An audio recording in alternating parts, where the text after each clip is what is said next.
Bonjour, on va continuer l'aquarelle. Alors, j'en avais fait quelques-unes en attendant que ça sèche. Le petit papier devient évidemment rond. Il est fait pour absorber l'eau, mais il y a quand même une certaine capacité où à un moment donné, il va faire un petit rond.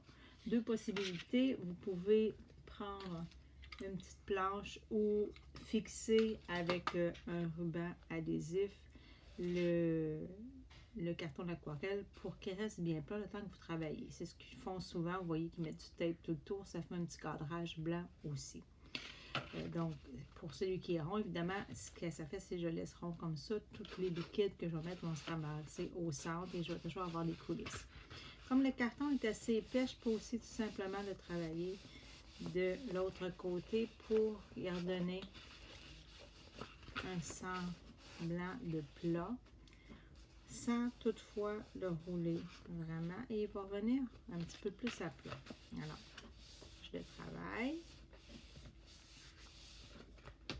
doucement et il redevient assez plat que je peux continuer à travailler dessus.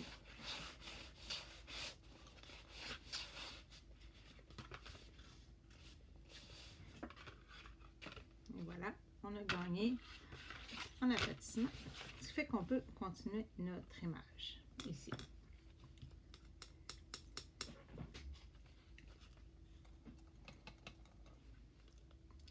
Alors, on parlait de l'eau qui est quand même une horizontalité. On va essayer d'aller chercher cet effet-là par petite ligne horizontale.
Horizontalité. Ici, je vais y aller par petites taches pour aller chercher le mouvement de la vague. Le pinceau, je rajoute pas d'eau, je rajoute pas de liquide, mais je vais aller me servir de la pointe qui est un petit peu sèche et encore partiellement remplie de couleurs pour aller chercher la texture de l'eau qui est en mouvement.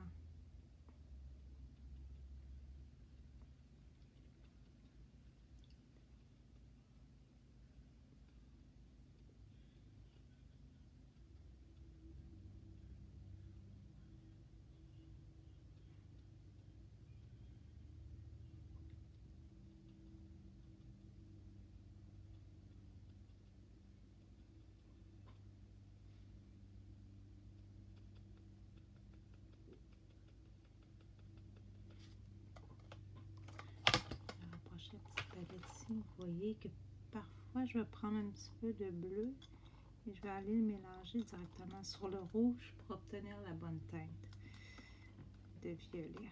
C'est un petit peu un mélange entre les deux. Je vais aller chercher un violet un peu plus foncé. Parce qu'on s'entend que le coin ici, c'est relativement... Ça a l'air presque noir. C'est un noir, mais un noir coloré. C'est vraiment un violet très, très, très foncé.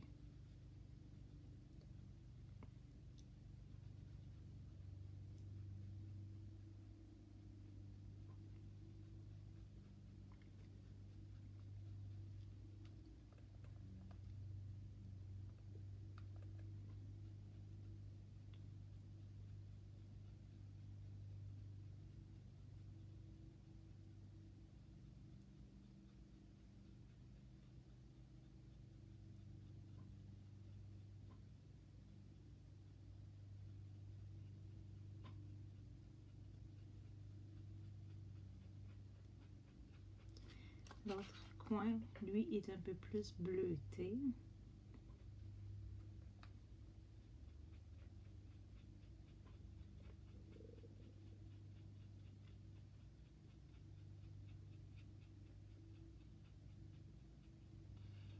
Et en même temps que je fais le bleu, je peux aller travailler avec le bleu du ciel qui est comme le correspondant à la partie du haut.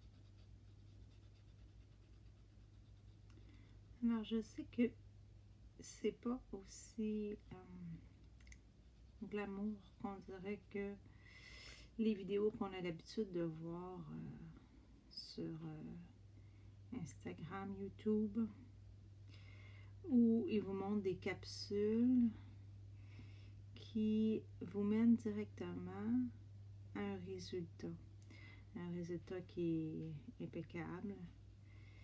Ce que je veux en fait démontrer par ça, c'est que ça prend du travail. Ça se fait pas toute seule, ça se fait pas instantané. Il faut travailler l'image, monter les couleurs, en superposer certaines, les mélanger, avant d'arriver à un résultat.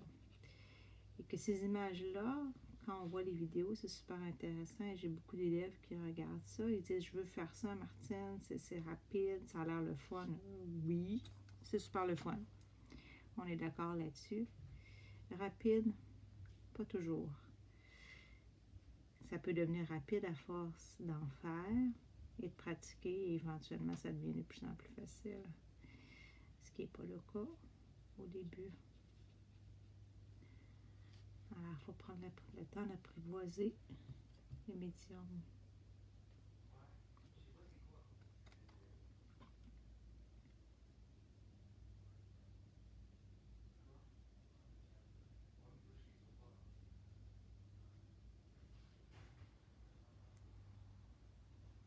Non.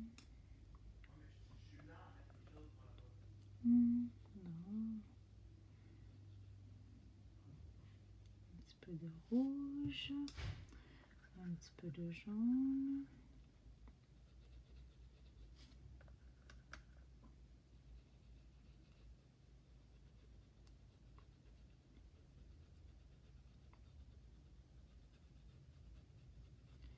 Et si jamais, là, je vais faire comme si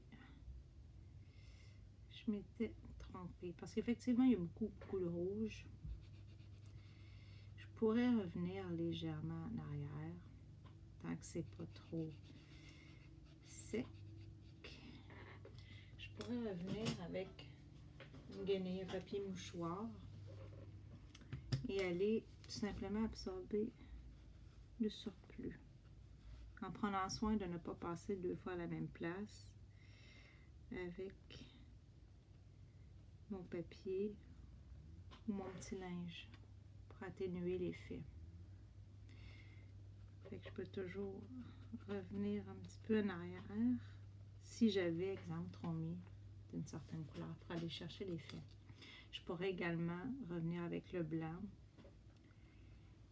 et atténuer certaines zones qui seraient, exemple, avec une couleur trop intense, trop vive ou pas la bonne. On pourrait se tromper de couleur à l'endroit et c'est possible.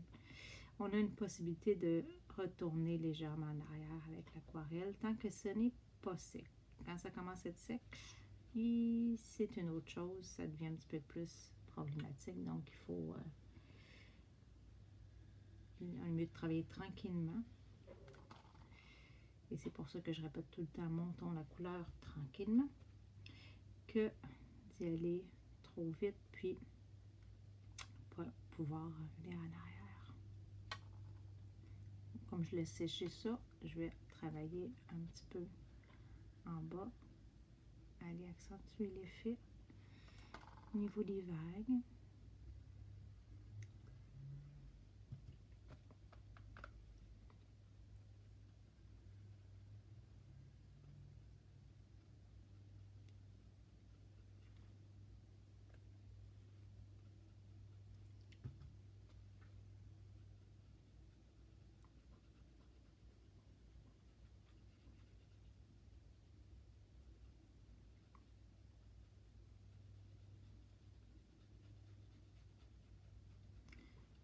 Et vous feriez la même image, que peut-être on n'arriverait pas aux mêmes couleurs. Ce qui est tout à fait normal puisque notre perception de la couleur diffère.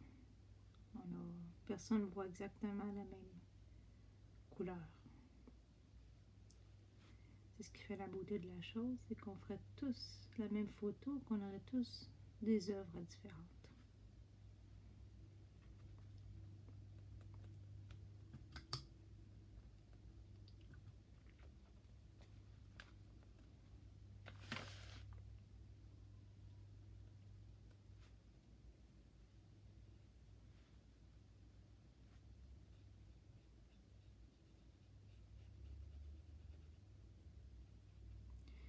Pourquoi je ne fais pas tout de suite le rocher percé? Personnellement, je préfère garder le noir pour la fin. Si je fais tout de suite le noir, parfois je vais travailler proche et il pourrait avoir une petite fuite du noir vers les autres couleurs. Et pour l'instant, je préfère travailler juste en couleur et ne pas être embêtée avec le noir qui fuirait, qui salirait mes autres couleurs. Alors c'est pour ça que personnellement, je l'utilise pas dès le départ. C'est comme la tâche finale, c'est la partie qui est précise, bien définie. Je peux la faire à la toute fin, puisque je viens la coller, la plaquer comme en surface de mon image. Pour l'instant, j'ai pas besoin d'avoir le noir. Je sais qu'il va être là, je me garde l'espace.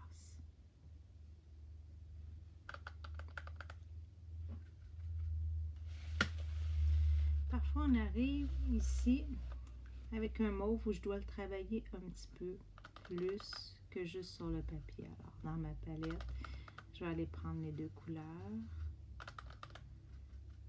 et je vais me faire un petit mélange à côté. Vous voyez sur ma palette ici de couleurs, j'ai une petite partie où je peux mélanger les couleurs. Si on a une petite palette en plastique, on peut les faire aussi à côté. Si on a un petit bout de plexiglas, si on a une assiette de porcelaine, blanche de préférence, ça va très bien aussi. On n'a pas besoin d'avoir la palette d'artiste. On est des artistes parce qu'on crée. On n'est pas des artistes parce qu'on a les outils. Les outils qui ne servent pas ne font pas d'œuvre.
peut reprendre la même texture pour les nuages, parce que c'est certaines teintes ici qu'on voit qui sont quand même, c'est des petites taches. Hein? En peinture, ce que je dis souvent, c'est des taches. Des tâches qu'il faut essayer d'organiser, mettre le plus possible à la bonne place. Et à un moment donné, à force de juxtaposer, d'accumuler ces tâches, on arrive à une image. On arrive à quelque chose qui se construit et qui ressemble à quelque chose. Donc, c'est des tâches bien placées. Et ça me permet, en petites tâches, d'y aller lentement, mettre des couleurs, un peu plus avec contrôle que lorsque j'y vais avec beaucoup d'eau.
On voit que ça se construit tranquillement.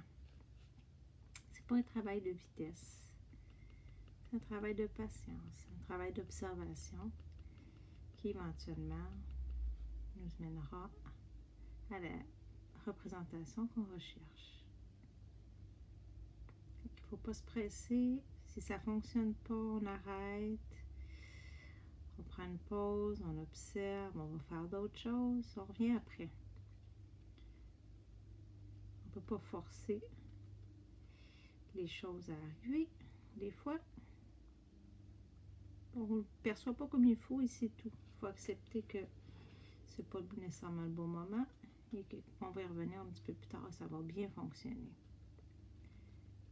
N'ayez pas peur d'arrêter, c'est pas grave, de toute façon ça sèche, on reprend où est-ce qu'on était parti, on va continuer à la même place.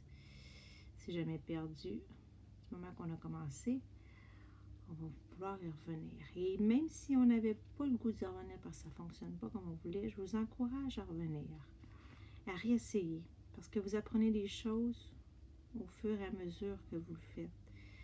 Et à partir de là, on comprend. Et quand on comprend, on finit éventuellement par juste faire les bonnes choses pour arriver où est-ce qu'on veut se rendre. Alors, je sais que ça fait déjà un bon moment, la vidéo, fait que je vais arrêter ça là pour vous.